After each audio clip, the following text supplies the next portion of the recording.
Definitely. What's up, folks? Time for another quickie from the Accountability Success Circle.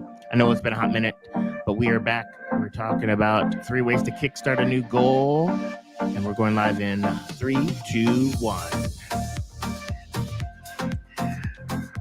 Oh man, it's been a long time. Right? It's been a hot minute.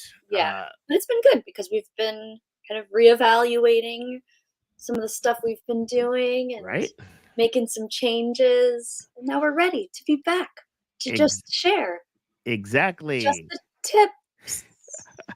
Yes, this is a quickie. We're going to be sharing just the tip, just the important things to help you get more done while having more fun. I am Gary Ware, and I'm joined by the ever so fabulous Apryl Schluter. Woohoo! Woohoo! Yes, we are your success coaches with the Accountability Success Circle. And I know it's been a while since we've been here live sharing the tips, but we are back. We're refreshed, better than ever. And today's quickie is amazing, just like all the rest of them.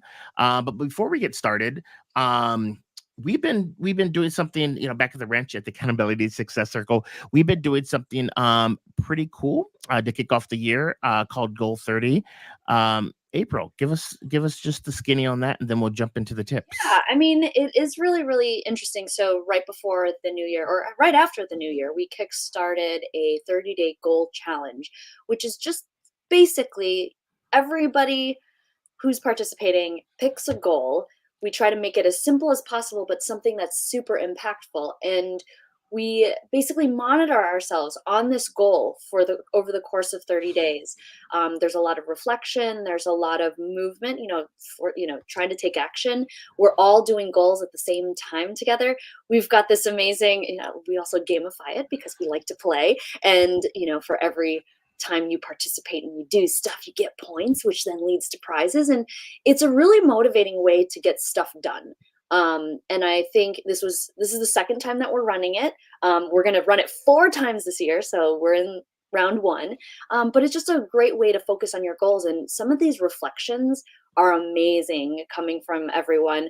They're not just reflecting on their progress on their goal, but how it's impacting other areas of their life. And I think that's the piece that is super important. And so what's interesting about this process is that we sat with them on a Thursday night and said, hey, let's come up with a goal. And then we waited till Monday to actually start taking action. And one of the things that happens in January when we're all thinking about goals is, oh, it's the new year. Here's what I'm going to do. And then you start doing it.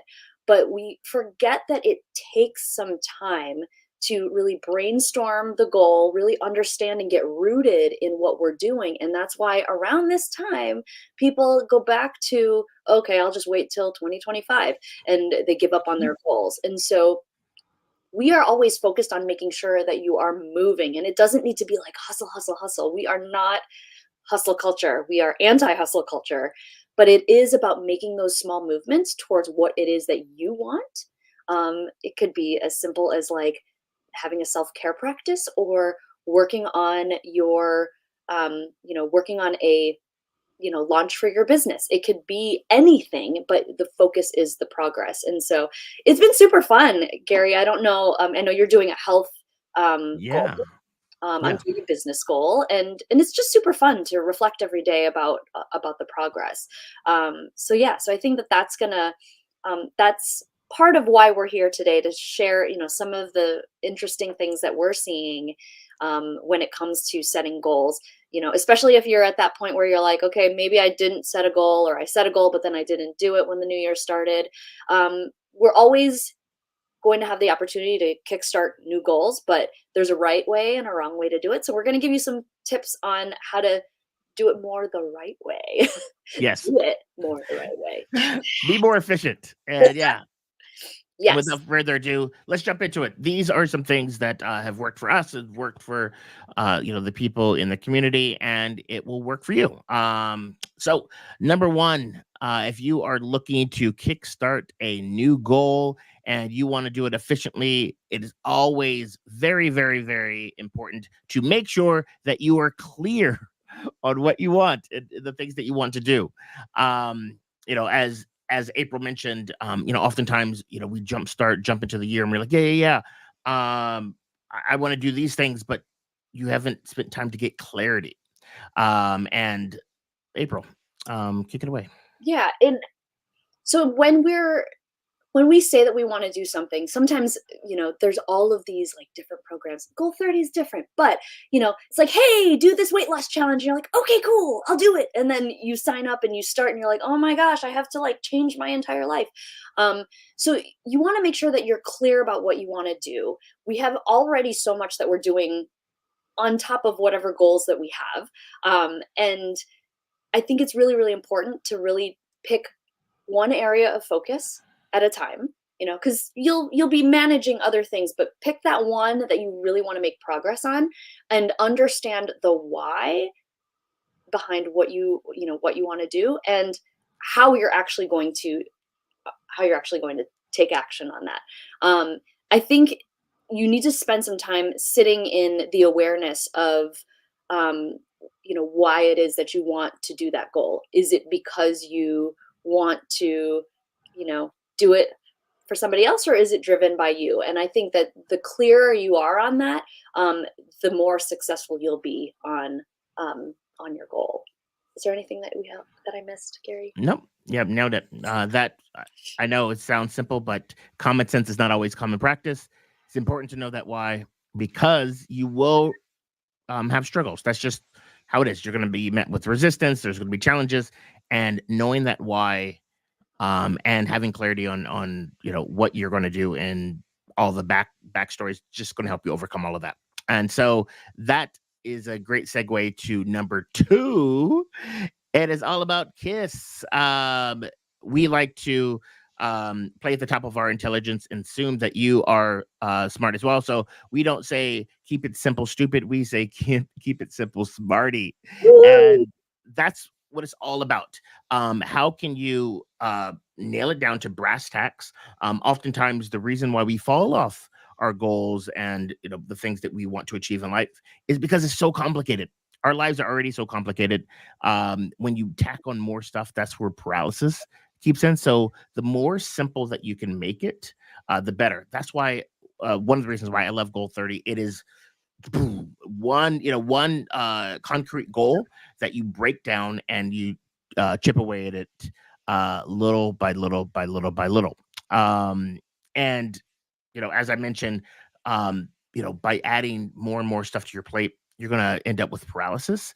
It's going to cause you to have more effort that you need to exert. And we want you to achieve the things that you set out to do. So, and as April mentioned at the top of the show, we're anti-hustle culture. So we want it to be something that you start to integrate into your life and it becomes more of who you are. April. Yeah, I mean, and Gary said everything, so I don't necessarily have anything to add, but let me just give you an example, right? Like, let's say you want to lose, 10 pounds. And, one of the ways you're going to do that is, watching what you eat. And you've never done this before, but, somebody said, hey, let's track your macros. And you're like, what are macros? And then you realize what it takes to track your macros and how much extra time you need to put into to track your macros. And then you have to also figure out what macros are. There's a lot more work than instead of just saying like, okay, well, why don't I just write down what I eat? That could be a simple version of tracking macros, which is still helping you with the overall goal to lose 10 pounds. It's just being more mindful. Why don't you start with something simple? And then if you feel like you're ready, then you can amp it up. Like for me, I used to track calories. I don't do it anymore. Then I was tracking what I was eating and when I was eating. And now I'm tracking protein. So, but I had to build up on my way to do that. So keep it simple. Gary is always my checkpoint when I start to make things too complicated. So I get it. Like we want to be intricate and fancy and everything, but sometimes that is more of a detriment. So let's move on to number 3. Yeah. What number is it? 3? So number 3 is the last one in our list of amazing things that are going to help you jumpstart a new goal. The thing that gets in our way most of the time is our brain, is our thoughts. And so number 3 is a compilation of things that you could do to hack your brain. Because at the end of the day, let's be honest, there are millions and millions of ways to lose weight, how to run a half marathon, how to grow your business. And if it was just all about having the info out there, we would all be super skinny, ultra rich, and super happy. But that's not the case, right? And now let's just, get smart about it. And how can we understand our biology, our neural system, and make adjustments so that we can give ourselves half a chance and be in a position to win. And so, under like, some of the things that we use to help us achieve our goals and the things that we set out to do, the big thing for me is all about reducing activation energy. This is something that I learned in Before Happiness by Sean Acor. And he, talks about if you want to, do more of something or do less of something, it's all about activation energy. So what I mean by that, say, this year, you set out to play an instrument. You have a guitar that is collecting dust in the corner, and across 30 days, you're like, you know what, I want to play it more often than not. Well, if that guitar is all the way in the corner, not even in your normal path, it's going to be challenging because your brain's going to be like, ugh, I have to go over there. I have to clear off the stuff off the guitar. I have to get out the sheet music. And, when life gets lifey, as Rebecca in our group likes to say, you're going to do the easy, the path of least resistance. So reducing activation energy means, what can you do to make it so it's a no-brainer? How can you put that guitar right next to your desk where it's exactly set up, where you're going to practice it, have the sheet music out so that all you have to do is just reach out, grab it. It's right there, and play it. So that's that. For me, I remember, this is a long time ago. I used to go to the gym super early with my mom. At the time, wasn't really a morning person, and I knew that if I had to think a lot, it was not going to happen. So what I would do, I would go to sleep in my gym clothes. I would have my gym bag ready at the foot of my bed, my shoes ready, so that when my alarm gets off, all I have to do, get up, put on my shoes and socks, grab my gym bag, go in the bathroom, wash off my face, brush my teeth, boom, out the door. I was able to do that in under 15 minutes. And as luck would have it, is that really lucky? I put myself in position for luck. I did it more often than not. So that's the other thing. And it takes me into the next thing, which is all about time boxing. I want to let April talk about that one. Okay. In terms of time boxing, I think the big thing about knowing that you have something that you need to do is, when you have open space in your calendar, you can just say like, "Oh, I have all this space." And then if you are a procrastinator, like I tend to be every so often, I'll look at that space and then I'll wait until that space is so small that then I take the action. I've noticed over the last, few years that as I start scheduling specific things into my calendar, they actually get done.